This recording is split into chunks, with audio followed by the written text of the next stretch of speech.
فصل گرمی وقت نرمی، موسم گلها گذشت، تو ولی با من نبودی.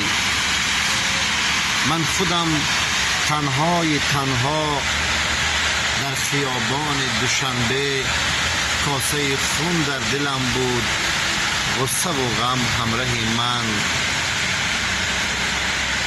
اشک غم در دیده هایم، بنگرم اکنون همه گلها خزانند.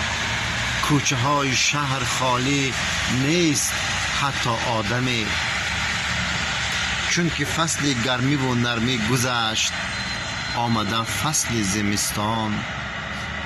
کوچه ها را برف کرده سبسفید، عاشقان از آمدن های عروسان ناامید.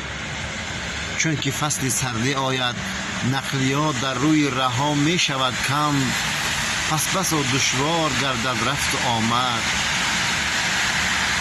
یک زمانی که شکوفان بود گلها در خیابان، من تو را گفتم بیا یک لحظه با من مان.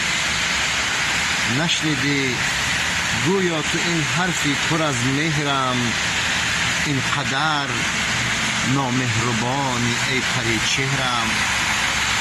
به تو ایام بهارانم گذشت، به تو خواهد بگذرد فصل خزان من. به تو روز میمورم در کنج تنهایی، ای نگار بیغم و نامهربان من. فصل گرمی وقت نرمی، موسم گلها گذشت، تو ولی با من نبودی.